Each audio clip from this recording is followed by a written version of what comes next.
오늘 우리에게 주신 하나님의 말씀을 봉독합니다. 에베소서 2장 11절부터 22절까지 말씀입니다. 그러므로 생각하라. 너희는 그때의 육체로는 이방인이요 손으로 육체에 행한 할례를 받은 무리라 칭하는 자들로부터 할례를 받지 않은 무리라 칭함을 받은 자들이라. 그때에 너희는 그리스도 밖에 있었고 이스라엘 나라 밖의 사람이라. 약속의 언약들에 대하여는 외인이요 세상에서 소망이 없고 하나님도 없는 자이더니 이제는 전에 멀리 있던 너희가 그리스도 예수 안에서 그리스도의 피로 가까워졌느니라. 그는 우리의 화평이신지라. 둘로 하나를 만드사 원수된 것 곧 중간에 막힌 담을 자기 육체로 하시고 법조문으로 된 계명의 율법을 폐하셨으니 이는 이 둘로 자기 안에서 한 새 사람을 지어 화평하게 하시고 또 십자가로 이 둘을 한 몸으로 하나님과 화목하게 하려 하심이라. 원수된 것을 십자가로 소멸하시고 또 오셔서 먼데 있는 너희에게 평안을 전하시고 가까운 데 있는 자들에게 평안을 전하셨으니 이는 그로 말미암아 우리 둘이 한 성령 안에서 아버지께 나아감을 얻게 하려 하심이라. 그러므로 이제부터 너희는 외인도 아니요 나그네도 아니요 오직 성도들과 동일한 시민이요 하나님의 권속이라. 너희는 사도들과 선지자들의 터 위에 세우심을 입은 자라. 그리스도 예수께서 친히 모퉁이 돌이 되셨느니라. 그의 안에서 건물마다 서로 연결하여 주 안에서 성전이 되어가고 22절 말씀 다 같이 합독합니다. 너희도 성령 안에서 하나님이 거하실 처소가 되기 위하여 그리스도 예수 안에서 함께 지어져 가느니라. 아멘. 하나님의 말씀입니다. 오늘도 하나님의 말씀에 은혜 받으시고 새 힘을 얻으시고 또 한 주간 승리하시기를 축원합니다. 에베소서 이 성경 말씀 오늘 네 번째 강해 설교 있는데요. 이 교회에게 주신 하나님의 책이 에베소서입니다. 그러니까 에베소서를 제가 준비하면서 좀 염려되는 게 있었어요. 그것은 뭐냐면 이 교회론에 대해서 굉장히 논리적입니다. 논리적이다 보니까는 좀 지루할 수도 있어요. 또 이렇게 말씀을 또 읽어 나가야 하기 때문에요. 그런데 말씀에 깊이가 있습니다. 특별히 내가 아직 신앙의 초보자야. 그러면 이 말씀이 처음엔 다가오지 않을 수도 있지만 읽으면 읽을수록 묵상하면 묵상할수록 들으면 들을수록 말씀의 깊이가 있기 때문에 반드시 은혜가 있습니다. 말씀으로 힘을 얻게 됩니다. 그래서 이 말씀이 에베소서 강해 설교 말씀이 진행이 될 때 제가 혹시 지루할지도 모르다 그랬는데 그 선입견은 여러분 갖지 마시고요. 하나님께서 우리에게 베푸시는 은혜가 크다라고 하는 것. 그래서 우리 교회가 있고 우리 성도도 교회입니다. 그러니까 교회라고 하는 단어를 쓸 때는 나도 거기에 들어간다라고 하는 겁니다. 그러니까 하나님께서 견고하게 세워주시는 교회가 될 줄로 믿습니다. 그래서 오늘 성도란 누구인가라고 하는 제목으로 말씀을 전합니다. 1장에서는 하나님께서 우리에게 주신 구원을 찬송하고 또 감격하고 영광을 돌리라. 여러분 지난번에 기억이 납니까? 2장의 1절부터 10절까지의 말씀은 뭐냐면 제목이 역시 성도는 누구인가라고 하는 겁니다. 그래서 성도는 세 가지를 알게 된다. 그 세 가지가 뭡니까? 과거, 현재, 미래입니다. 그러니까 성도란 누구냐면 과거에 내가 어떤 자였는지 알아야 된다. 그것을 아는 사람이 성도다. 그래서 사도 바울은 아주 비참한 용어를 쓰잖아요. 공중권세 잡은 자를 따랐다. 비참한 자였다. 죽을 자다. 죄로 말미암아 멸망될 자다. 어둠의 권세에게 붙들렸다. 그러니까 이런 무시무시한 용어를 씁니다. 그만큼 우리가 과거에 어떤 자였는지 깨달아야 되는 것이고 그것을 아는 자가 하나님께서 나에게 베풀어 주신 구원의 은혜가 얼마나 큰지 그것을 깊이 깨달아 할 수 있다는 겁니다. 그래서 세 번째로는 하나님께서 나에게 은혜로 말미암아 구원을 베풀어 주셨으니 그 은혜를 주셨는데 내가 하나님 앞에 무엇을 드려야 하는 것인가? 이것이 사명이라고 그랬습니다. 그래서 성도는 사명을 아는 사람이 성도입니다. 자, 오늘은 11절부터 마지막 절까지인데요. 어찌 보면 똑같은 패턴으로 진행이 됩니다. 과거에 대해서 얘기해요. 은혜의 실상에 대해서 이야기를 합니다. 또 성도된 사람들은 무엇을 해야 하는가 똑같은 패턴으로 전개가 되고 있습니다. 그래서 오늘 말씀을 통해서 성도가 받아야 될 축복이 무엇인지 특권이 무엇인지 깨닫고 또 받아 누리시는 저와 여러분 되시기를 바랍니다. 여러분 소외라고 하는 단어가 있습니다. 소외, 현대 사회에서 흔히 쓰는 용어입니다. 그러니까 20세기 초에 이 소외라고 하는 말을 대중화시킨 사람이 누구냐면 칼 막스예요. 가난한 자, 프롤레타리아 계급, 그 가난한 자의 그 빈곤을 경제적인 소외로 본 겁니다. 그러니까 고용주가 노동자를 고용을 해요. 그러니까 제품을 만들어요. 그 제품을 팔 때에 노동자를 소외시키는 그런 죄를 범했다라고 하는 거죠. 그래서 칼 막스는 이것을 계급 투쟁의 기초로 삼았던 겁니다. 예를 들면 이런 거예요. 공장에서 아주 그 좋은 물건을 만듭니다. 명품 백을 만들어요. 하나에 뭐 1,000불짜리, 10,000불짜리를 만듭니다. 그런데 노동자가 이걸 자기 손으로 만들어요. 그런데 자기는 그것을 살 수가 없어요. 쓸 수가 없는 겁니다. 이거를 소외로 본 겁니다. 물질과의 소외죠. 그런데 여러분, 교회에서도 소외가 이루어집니다. 예를 들어서 선교 헌금을 해요. 내가 선교 헌금을 하는데 그 선교 헌금이 어떻게 쓰여졌는지 잘 몰라요. 그럼 내가 선교에 대해서 소외가 되는 거죠. 그러니까 교회는 소외가 되지 않도록 투명하게 밝혀야 되는 것이고요. 또 성도는 그게 어떻게 쓰이는지 관심을 가져야 하는 거죠. 사역에 있어서도 소외가 발생하게 됩니다. 예를 들어서 선교의 사역을 해요. 그런데 나는 가지 않아요. 그러면 내가 가지 않으면 소외감을 느낄 수가 있잖아요. 내가 가지 못하니까는 뭐 어떻게 선교가 이루어지는지 모르잖아요. 그러니까 교회는 그것을 또 잘 설명을 해야 하는 거죠. 그리고 본인은 또 당사자는 또 현장에 가지 못한다 할지라도 또 각 기도로 동참할 수 있죠. 또 격려해 줄 수 있죠. 드림으로 말미암아 함께 할 수 있어요. 그럴 때 이제 소외감이 느껴지지 않는다는 겁니다. 그리고 이제 선교 사역을 마치고 와서는 또 간증을 통해 가지고 어떤 사역이 이루어졌는지 발표도 하고 또 같이 모여서 그것을 듣기도 합니다. 그러니까 소외감이 없도록 하는 것이 참 중요합니다.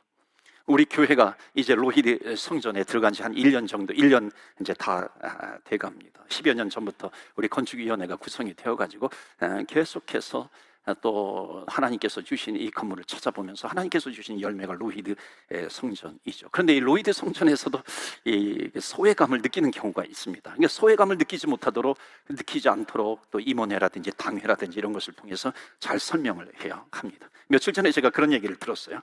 로히드 성전을 구입하는 과정에서 제가 지금 거주하고 있는 우리 교회 사택이 있어요. 그리고 우리 로히드 성전 위에 콜맨 하우스가 있습니다. 그 로히드 성전을 구입하는 과정에서 그 사택과 또 우리 콜맨 하우스가 제 이름으로 돼 있다라고 하는 그런 얘기가 돈다는 겁니다. 그 얘기를 듣는 순간에 내가 이렇게 부자구나 라고 하는 생각이 잠깐 들기는 했지만 여러분, 이건 절대 팩트가 아니에요. 절대 사실이 아닙니다. 모두 다 주님의 제자교회 명의로 되어 있다는 겁니다. 제가 웃지 못할 이야기를 왜 드리냐면, 이렇게 잘못 알고 계시는 분은 일단 거기에 대해서 소외를 느끼고 있는 겁니다. 그러니까 소외를 느끼지 않도록 좋은 교회가 되기 위해서는 클리어하게 이런 부분에 대해서 전달을 해줘야 되겠구나라고 하는 생각을 했습니다. 어떤 사람이 쓴 글을 보니까 우리들이 다 소외도 당하고 정죄도 당한다 그래요. 특히 우리 몸에 대해서도 소외를 시킨다 그래요. 얼굴이 소외를 당한다고 합니다. 얼굴이 정죄를 당하는 거예요. 그래서 내가 내 얼굴을 보면서 너 얼굴이 왜 이렇게 부었냐? 너 얼굴 왜 밑에 이렇게 다크서클이 있어? 그러니까 얼굴을 정죄하는 거예요. 얼굴을 소외시킨다는 겁니다. 몸에 대해서도 소외를 시킨다 그러는 거예요. 몸을 보면서 너 왜 이렇게 배가 나왔어? 너 왜 이렇게 살쪘어? 이거 몸을 소외시키는 거죠. 너 머리가 왜 이렇게 커? 너 머리가 좋아서 그러냐? 아니면 너 머리가 왜 이렇게 크냐? 왜 이렇게 바보 같으냐? 멍청하냐? 삶에 대해서도 소외를 시킨다고 하는 겁니다. 내 인생은 최악의 삶이야. 내 삶에 대해서 소외를 시키는 거죠. 그러면서 그 사람이 마지막에 뭐라고 쓰냐면, 나는 음식이 좋다. 왜냐하면 음식은 나를 소외시키지 않는다. 그러니까 음식을 먹으면 음식은 나를 격려해 주죠. 그래서 많이 먹어라, 많이 먹어라. 음식이 나한테 그렇게 해준다는 겁니다. 그래서 나는 음식을 먹을 때 절대 음식은 나를 소외시키지 않아. 그래서 음식을 자꾸만 먹나 봐요. 어떤 사람이 그래요. 나는 힘들 때 고기 앞으로 나아갑니다. 그런데 힘들 때 주님 앞에 나가야 되는데 고기 앞으로 나아갑니다. 이게 무슨 소린가? 근데 또 한편으로 생각을 해보면요, 또 음식은 소외를 시키지 않잖아요. 음식은 소외를 시키지 않는다라고 하는 것은 뭐냐면, 내가 음식같이 살면 될 것 같아요. 왜냐하면 음식을 만들 때 정성껏 만들어요. 또 거기에 음식은 에너지를 주잖아요. 힘을 주잖아요. 어저께도 우리 알파 성령 수양회 마치고 정말 정성껏 양육위원회에서 준비를 해가지고 음식으로 접대를 합니다. 기도하면서 접대를 했겠죠. 얼마나 큰 위로를 받는가. 우리 교회가 음식이 되면 좋겠다. 오늘도 1시 반에 새가족 환영회가 있습니다. 우리 새가족 다 오세요. 거기에 또 음식을 또 정성껏 만듭니다. 기도하면서 만들어요. 거기에 에너지가 있어요, 힘이 있어요, 위로가 담겨져 있는 겁니다. 꼭 오세요. 오지 않으면 제가 다 먹습니다. 그 위로를 받는 거예요. 음식이 주는 힘이 있어요, 위로가 있어요. 우리 교회가 좀 음식과 같은 교회가 되면 좋겠다. 서로 위로해주고 서로 힘을 주는 교회입니다. 그런데 여러분, 가장 큰 소외가 있습니다. 그것은 뭐냐면은 하나님으로부터의 소외라고 하는 겁니다.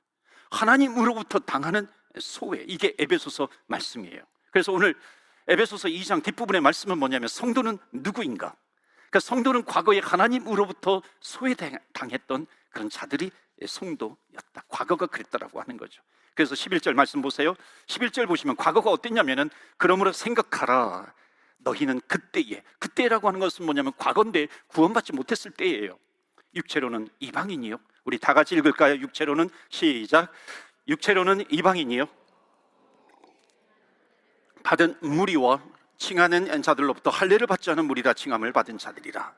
자, 이게 무슨 말이냐면요, 막 말이 꼬여 있는 것 같아요. 복잡한 것 같은데, 너희는 그때에 너희들 사람으로부터 차별을 받았다는 거죠. 소외를 당했다라고 하는 것, 차별받았다.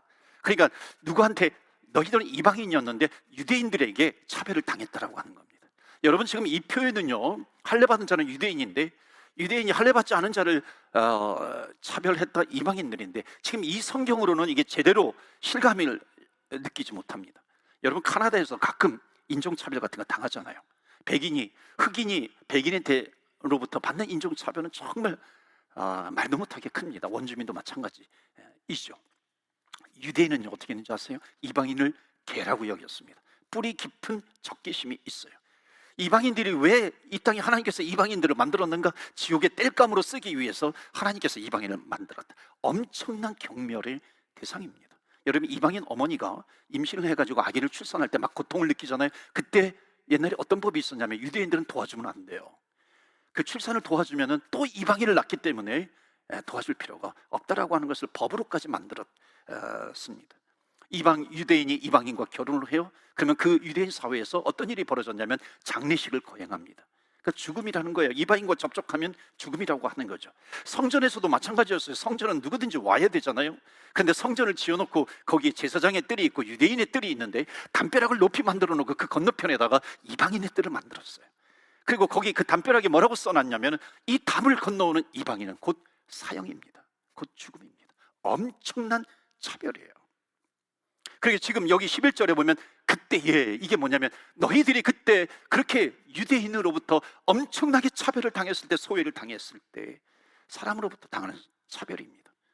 그런데 여러분, 차별, 소외라고 하는 또 다른 표현이 있어요. 그것은 뭐냐면 거절감입니다. 그러니까 사회에 문제 일으키는 사람들이 가만히 이렇게 연구를 해보니까는 어렸을 때부터 이 거절감을 당한 경험이 너무나도 컸다는 겁니다. 그래서 그런 가정을 어떤 가정이라고 그래요? Dysfunctional family. 그러니까 역기능적인 가정이라는 겁니다. 내가 인정받지 못할 때 생기는 문제가 너무나도 크다는 것이죠. 바로 이렇게 바울은요, 사도 바울은, 에베소서를 기록한 사도 바울은 우리에게 하나님의 은혜를 분명하게 설명하기 위해서 우리의 과거가 얼마나 하나님으로부터 버림받았던 존재였는가, 하나님으로부터 거절당했던 존재였는가, 이것을 성경을 통해서 드러내주고 있는 겁니다. 자, 12절 보세요. 12절은 뭐냐면 사람으로부터 거절당하는 것도 억울한데 12절 보시면 그때에, 여기 그때라고 하는 것은요 11절의 그때와 다른 겁니다. 차별이 다른데 더 큰 차별이에요. 그때 너희는 그리스도 밖에 있었다. You are separate from Jesus Christ, God. 하나님으로부터 너는 separate 되어 있었다. 이건 그리스도 밖에 있었다. 하나님으로부터 차별을 당했다. 그리스도와 상관이 없었다라고 하는 겁니다. 이스라엘 나라 밖의 사람이라 약속의 언약들에 대하여는 의외인이요 세상에서 소망이 없고 하나님도 없는 자였다. 소망이 없었다라고 하는 거예요. 그러니까 사도 바울은 이렇게 비참함을 지금 강조하고 있는 겁니다. 그러니까 사람들에게 받았던 그 차별도 엄청나게 큰데 하나님으로부터 받은 그 차별이, 거절이 얼마나 큰가. 하나님으로부터 거절을 당하면 더 잔인해진다는 거죠. 그게 누구예요? 가인이죠. 하나님으로부터 거절을 당하니까 자기 동생을 죽입니다. 그러니까 잔인해질 수밖에 없는 거예요. 이런 자였다는 거예요, 과거에. 그런데 13절 말씀 보시면 11절, 12절로 끝나지 않죠. 13절에 이제는 이렇게 됩니다. 이제는 전에 멀리 있던 너희가 그리스도 예수 안에서 그리스도의 피로 가까워졌느니라. 그러니까 이제는 now. 근데 여기 성경에 보면은 위에 그때의 이런 자, 그때의 이방인 유대인에게 차별, 그때의 하나님으로부터 차별당했어. 그런데 but now, 이제는 이렇게 되는 겁니다. 이제는 in Christ, 그리스도 안에 있는 자가 되었다. 그리스도 안에 있는 자가 되었다라고 하는 것은 주님과 가까워졌다라고 하는 거죠. 무엇으로? 예수 그리스도의 피로 말미암아. 예수 그리스도의 십자가의 피로 말미암아 가까워졌다라고 하는 것은 하나님의 은혜로 말미암아 우리는 그리스도 안에 있게 되었다. 하나님과 가까워졌다라고 하는 겁니다. 그래서 성도란 첫 번째 오늘 주시는 메시지 있어요. 우리 성도란 누구인가? 다 같이 읽어볼까요? 시작. 성도는 내가 은혜로 그리스도 밖에서 그리스도 안으로 옮겨졌다라고 하는 것을 아는 사람이 누구냐? 바로 성도라라고 하는 겁니다. 그러니까 이게 성도의 비밀이에요. 그러니까 바울이 얘기한 이 성도의 비밀, 이것을 그리스도인들에게 다시 한번 깨우쳐 주는 겁니다. 그러니까 우리가 누구였는가? 하나님으로부터 멀어졌던 사람인데, 하나님으로부터 떨어졌던 사람인데, 버림받은 상태에 있었는데 그리스도의 피로 가까워졌다. 그리스도의 피로 가까워졌다라고 하는 것, 하나님의 은혜다라고 하는 것을 강조하는 겁니다. 그렇기 때문에 우리는 기뻐할 수 있는 거죠. 우리는 감사할 수 있습니다. 왜냐하면 차별받아야 될 우리가 그리스도로 말미암아 용납을 받았다는 겁니다. 하나님께서 우리를 품어주셨다는 겁니다. 그러니까 여러분, 하나님께서 우리를 품어주셨다라고 하는 것은 뭐냐면 하나님은 우리를 축복하고 싶어 하는 거죠. 하나님은 우리에게 은혜를 베풀어 주고 싶어 하시고 도와주고 싶어 하시는 겁니다. 그러니까 하나님과 나와의 관계는 바로 이런 관계이죠. 때로는 넘어질 수 있고 실패할 수 있어요. 그러나 in Christ, 그리스도 안에 있는 우리들을 기억고 하나님께서 그 능력의 손으로 붙잡아 주셔서 바로 저와 여러분처럼 예배하는 자리에 앉히시고야 마시는 하나님과 나와의 관계가 바로 이런 관계가 되었습니다. 누구 때문에? 무엇 때문에? 예수 그리스도의 보혈로, 예수 그리스도의 피로. 여러분, 예수 그리스도 안에서라고 하는 말을 정말 가장 잘 설명해 주는 구절이 요한복음 15장입니다. 나는 포도나무여 너희는 가지라. 그가 내 안에, 내가 그 안에 있으면, 그 안에 있는 거예요. 그 안에 있으면 너희들은 무엇이든지 원하는 대로 구하라. 내가 그것을 이루어 주리라. 이루리라. 요한복음 15장 7절이죠. 성도에게 이런 은혜가 있어요. 은혜가 있기 때문에 성도의 비밀이 뭐냐면 in Christ, 그리스도 안에 있기 때문에 기도하면 하나님께서 들어주신다라고 하는 겁니다. 그런데 이 비밀을 몰라요. 은혜를 몰라요. 그러면 영적으로 피폐해지는 겁니다. 그러니까 영적으로 피폐해진다라고 하는 것이 무슨 뜻이냐면 우리는 이미 in Christ, 그리스도 안에 있는데 마치 옛날에 separate from God, 하나님으로부터 separate 돼 있었는데 in Christ인데 그렇게 separate 돼 있는 것처럼, 그리스도의 밖에 있는 것처럼 살아간다라고 하는 겁니다. 이게 영적으로 피폐해지는 거죠. 그리스도 안에 있으면 우리는 하나님 앞에 기도하고 간구하고. 그래서 여러분, 성도임에도 불구하고 왜 영적인 황폐함을 경험하는가? 왜 그 풍성함이 다 날아가 버려요? 하나님의 은혜를 잃어버려요. 예수 그리스도의 보혈의 피로 말미암아 우리가 구원받은 하나님의 자녀가 되었는데 그것을 자꾸만 잊어버린다라고 하는 거죠. 옛날에도 한번 했었는데 우리는 좀 서로 인사할 때 복습이 좀 필요한 것 같아요. 한번 여러분 따라서 해보시겠어요? 은혜를 잊으면 문제가 보인다. 은혜를 잊으면 문제가 보여요. 또 한번 따라해 보세요. 복습해야 돼. 아내에 대한 사랑이 식으면 뭐가 보인다? 아내의 허리 사이즈가 보인다. 해보세요. 이게 잘 안 보여야 되는데 은혜가 떨어지니까 보이는 거예요. 또 따라서 해보시겠어요? 은혜를 잊으면 불평과 원망이 나온다. 은혜를 잊으면 불평과 원망이 나와요. 왜 그런 줄 아세요? 내가 당한 문제가 있어요. 내가 당한 문제가 하나님께서 나에게 베풀어 주시는 은혜보다도 그 문제가 훨씬 더 크게 보이는 겁니다. 이것은 어디에서 이것이 나타나냐면 이스라엘 백성들이 출애굽한 다음에 이제 광야 생활을 하잖아요.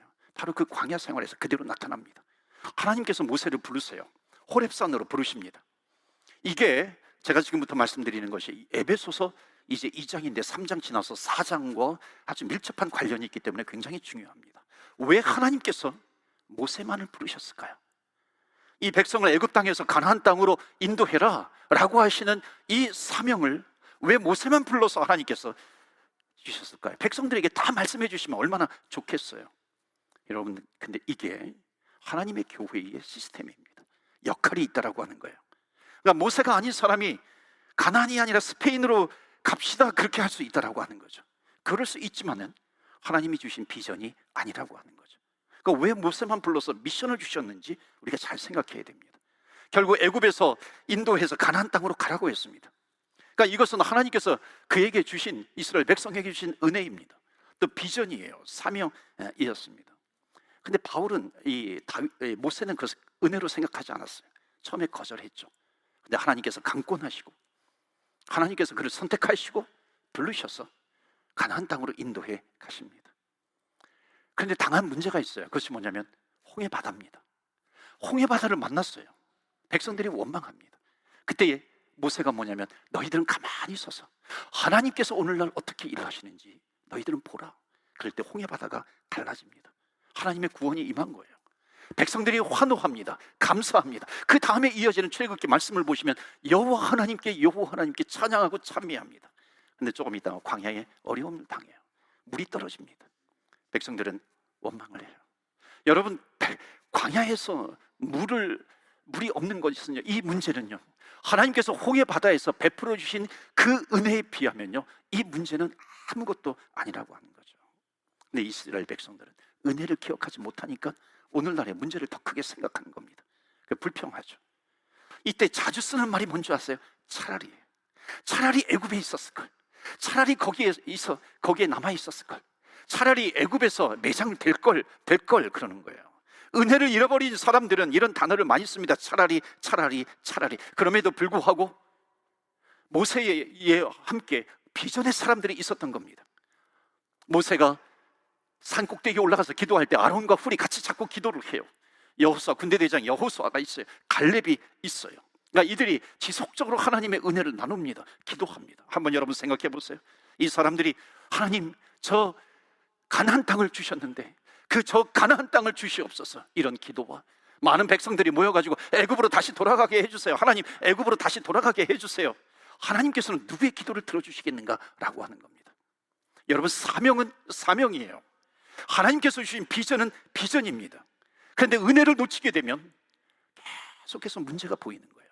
그러니까 은혜보다 문제가 커 보이는 것이죠. 그러니까 사도 바울은 성도가 누구냐? 그리스도 안에 있는 사람이다. 즉, 그리스도 안에 있는 사람이라고 하는 것은 뭐냐면 광야를 만날 때가 있어요. 사막을 만날 때가 있어요. 쓴 물을 만날 때가 있어요. 마실 물이 없을 때가 있는 거예요. 그런데 in Christ, 그리스도 안에 있기 때문에 주님 앞에 기도하고 간구하면 하나님께서 베풀어 주신다. 왜? 하나님께서 은혜로 말미암아 우리를 구원해 주셨는데, 나를 그리스도 안에 있는데 나는 포도나무, 너희는 가지라. 너희가 내 안에, 내가 너희 안에 있으면 너희들이 기도해라. 하나님께서 들어주시리라 하는 겁니다. 이 특권을 누리는 사람이 누구냐? 바로 성도라고 하는 겁니다. 여러분, 어떤 기업에 계속해서 이력서를 내고 그랬는데 거절당해요. 그런데 어느 날 IBM이라든지 소프트사에서 나를 채용하는 겁니다. 여러분, 거기에 채용이 되면은요, 그 전에 내가 거절당했던 거, 이게 문제가 될까요? 하나도 문제가 되지 않는 겁니다. 사랑하는 성도 여러분, 세상이 우리를 버린다 할지라도요, 때로는 우리가 거절을 당했다 할지라도 우리를 구원해 주신 그 하나님의 사랑, 그 주님의 은혜, 이것보다도 더 큰 문제가 우리에게 어디 있을까요? 여러분, 절대로 잊지 마세요. 아무리 세상이, 사람이 내몰아친다 할지라도 우리는 성도예요. 성도는 똑같이 그런 사람들과 하는 것이 아닙니다. 너희는 근심하는 자 같으나 너희들 항상 기뻐해라. 이게 성도이죠. 너희는 가난한 자 같으나 모든 사람을 부욕해 하는 자가 바로 너희다. 왜? in Christ 안에 있는 거예요.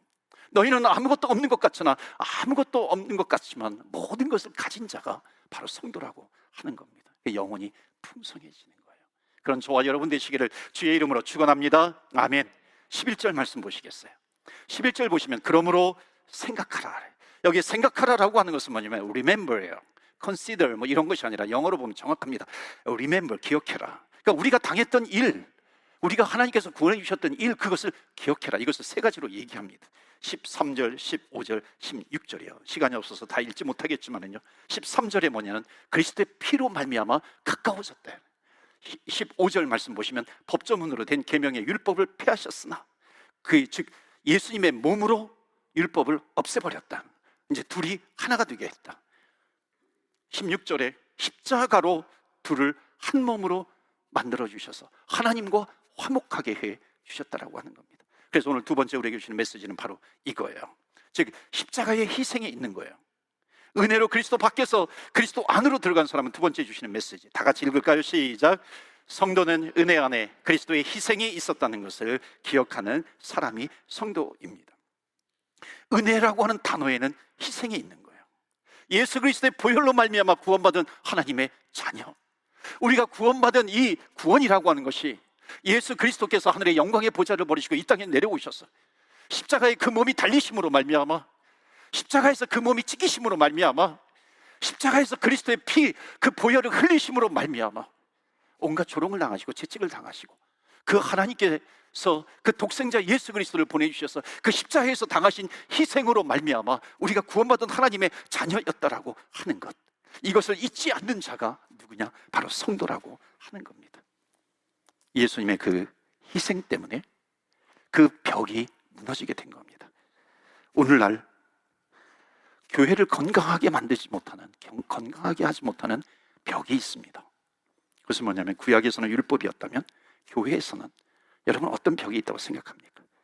마귀가 자꾸만 교회를 무너뜨리려고 하는데 무엇을 세우는지 아세요? 불신의 벽을 계속해서 세우는 겁니다. 불신의 벽이 뭐예요? 성도가 성도를 믿지 못하게 하는 겁니다. 그런데 여러분 아무리 마귀가 그것을 쌓으려고 한다 할지라도 예수 그리스도의 보혈의 피로 말미암아, 에베소서 2장 말씀은 그거죠. 예수 그리스도의 보혈의 피로 말미암아 그 막힌 담이 다 철폐가 되었다라고 하는 겁니다. 불신의 벽이 있어요. 미움의 벽이 있어요. 반목의 담이 있어요. 마귀는 자꾸만 이것을 세우려고 합니다. 그러나 in Christ, 그리스도 안에 있는 자는 예수 그리스도의 보혈의 피로 말미암아 그 모든 것이 다 철폐가 되었다는 것을 믿습니다. 그래서 14절 말씀 보시면 그는 우리의 화평이신지라, 그는 우리의 화평이신지라, 화평이라고 하는 겁니다. 그렇기 때문에 사랑하는 성도 여러분, 우리가 경험하는 것 중에 하나가 뭐냐면 경계의 벽이에요. 불신의 벽, 이것이 자꾸만 날마다 쌓아져 갑니다. 그러나 예수 안에 있는 자는 예수 그리스도의 보혈의 담을 높이 쌓아서 자꾸만 무너뜨리려고 하는, 우리를 악하게 만들고 하고 죄짓게 만들고 하고 미움을 갖게 하고요 불신하게 만드는 그 마귀와 대적해서 싸우는 것입니다. 그러니까 교회는 어떤 곳이냐면 사탄과 싸워서 하나님의 나라가 오게 하는 공동체가 바로 교회다. 그렇기 때문에 사랑하는 성도 여러분, 아군끼리 싸우지 마세요. 은혜를 잃어버리면요, 영적으로 피폐해지면 아군끼리 싸워요. 그러니까 아군끼리 싸우는 건 뭐예요? separate from God, 하나님으로부터 떨어졌을 때 그때 있었던 일인데 인 크라이스트 안에 들어왔음에도 불구하고 자꾸만 마귀의 전략에 넘어가게 된다는 겁니다. 아, 요즘 그 집사님 문제가 많다며, 요즘 누가 시험에 들었다며, 굉장히 즐겨요. 엔조이합니다. 거기에서 멈추나요? 한 스텝 더 나가잖아요. 그러면서 그 사람을 망가뜨립니다. 아군을 죽이는 거예요. 여러분, 그런 피해를 입었다 할지라도 절대로 오염되지 마세요. 우리 성도는 누구예요? 우리 성도는 하늘 아래에서 정말 하나님께서 우리에게 입혀주시는 거룩한 옷, 흰 옷이 있어요. 그 거룩한 흰 옷을 입고 하나님 앞에 찬양과 경배를 드려야 될 존재가 누구냐? 바로 하나님의 성도입니다. 교회는 어떤 곳이냐면 이 땅에서 바로 그 흰 옷 입고 하나님께 찬양을 올려드릴 성도의 연습을 하는 것이 바로 교회인 줄로 믿습니다. 마지막 말씀 읽고 마치도록 하겠어요. 20절, 21절, 22절인데 22절 한 구절만 보도록 하겠습니다. 22절 다 같이 읽겠습니다. 시작. 너희도 성령 안에서 하나님이 거하실 처소가 되기 위하여 그리스도 예수 안에서 함께 지어져 가느니라. 아멘. 세 번째 우리에게 주시는 메시지가 있어요. 성도는 그리스도 안에서 함께 성전이 되어가는 사람이다. 다 같이 읽겠습니다. 시작. 성도는 그리스도 안에서 함께 성전을 세워가는 자입니다. 여러분, 여기 지금 코키틀람이라든지 밴쿠버에서도 건물들을 많이 짓잖아요. 만약에 건물을 지을 때 벽돌과 벽돌끼리만 이어봐요. 벽돌만 쌓아요. 그건 다 무너집니다. 무너지지 않기 위해서는 벽돌과 벽돌 사이에 시멘트가 있어야 돼요. 시멘트를 발라야 되죠. 여러분, 성도와 성도는 in Christ, 그리스도 안에 있다라고 하는 것은 뭐냐면 그것이 그리스도의 보혈로 말미암아, 그리스도의 보혈로 우리 성도들은 서로 하나가 되는 겁니다. 함께 주의 성전을 세워가는 거죠. 우리의 그리스도인들은 견고하게 하나님의 보혈로 말미암아 성전을 세워가는 것이다. 우리 말씀 마치기 전에 한번 옆에 분하고 한번 이렇게 인사해 보세요. 이렇게 한번 인사해 보세요. 하셔야 돼요. 세상에서 당신을 만났다면 당신은 보지도 않을 겁니다. 한번 인사해 보세요. 말이 길어요. 세상에서 만났으면 당신은 보지도 않을 겁니다. 여러분, 그렇게 말하는 거 쉽지 않죠? 여러분, 누가 이렇게 인사하는 줄 아세요? 누가 이렇게 말하는 줄 아세요? 그것은 separate from God, 옛날에 과거에 하나님과 동떨어져 있을 때 그렇게 생각하는 거예요. 그런데 이제는 in Christ, 그리스도 안에 있어요. 그리스도 안에 있는 자는 누구냐면 우리 캐나다 사회를 모자이크 사회라 그러잖아요. 각자가 있어요. 각자가 떨어져 있을 때는 저 뭐가 뭔지 몰라요. 그런데 함께 모자이크였지만 그것이 같이 모일 때 거기에 그리스도의 얼굴이 드러나게 되는 것이고 그리스도의 몸이 드러나게 되는 겁니다. 그렇기 때문에 in Christ, 그리스도 안에 있는 사람은 이렇게 인사하는 거예요. 한 번 더 진짜 인사해 보세요. 당신을 보니까, 형제님, 자매님, 집사님을 보니까 주의 얼굴을 보는 듯 합니다. 한번 인사하세요. 시작. 당신의 얼굴을 보니 주의 얼굴을 보는 듯 합니다. 아멘. 바로 이게 누구예요? 성도예요. 당신을 보니까 주의 얼굴을 보는 듯해요. 성도는 그리스도의 보혈의 피로 말미암아 하나가 되어서 아름다운 교회를 세워가는 곳입니다. 바르셀로나 축구 좋아하시는 분은 바르셀로나 하실 거예요. 바르셀로나에 유명한 교회가 있어요. 가우디라고 하는 유명한 건축가가 설계한 교회인데 가족 교회입니다. 그러니까 Saint Family Church. 그런데 이 교회가 1882년부터 지어졌는데 언제 완공이 되냐면 2026년에 완공이 된다고 합니다. 아직까지 완공이 되지 않았어요. 100년이 넘도록 지금 계속해서 짓고 있는 겁니다. 2026년에 한번 예약해서 한번 가보세요. 어떻게 완공이 되는지. 아니, 왜 이렇게 오랫동안 짓습니까? 거기에 메시지가 있다는 거예요. 바로 이렇게 지어져 가는 것, 이것이 바로 교회입니다. 함께 지어져 가는 것, 이것이 교회이다. 그 교회는 함께 그리스도의 보혈로 말미암아, 그리스도의 보혈로 사랑의 띠로 말미암아 묶여져 있기 때문에 함께 아름다운 교회를 세워가는 것, 그러므로 하나님의 미션, 하나님의 사명을 감당하는 것이 교회라고 하는 겁니다. 사랑하는 성도 여러분, 교회는 연결되어 있어요. 우리 교회는 또 아동부부터 유스, 청소년, 또 장년이 있어요. 장년의 장점과 또 이 어린이들의 장점이 함께 묶여지는 겁니다. 그래서 사랑의 띠로 하나가 되어서 아름다운 주의 사명을 감당하는 교회입니다. 만약 그런 곳이 우리 교회가 된다고 한다면 사도 바울이 얘기했던 것처럼 우리는 근심이 있는 자 같으나 세상에서는 그렇게 만나게 되는 거예요. 그러나 우리는 아무것도 염려하지 않아요. 우리는 가난한 자 같으나 모든 것을 가진 자가 되는 것이고 근심한 자 같으나 항상 기뻐하면서 살아가는 주의 성도가 됩니다. 아름다운 교회 건축해 나아가고 또 우리 아름다운 성도로서 어떤 환경 가운데서도 믿음으로 굳건히 승리하시는 우리 모든 성도님들 다 되시기를 주 예수 그리스도 이름으로 축원합니다. 아멘. 우리 시간이 갔지만 우리 간절하게 한 1, 2분 정도 기도하면 좋겠습니다. 우리는 과거에 어떤 자였는가?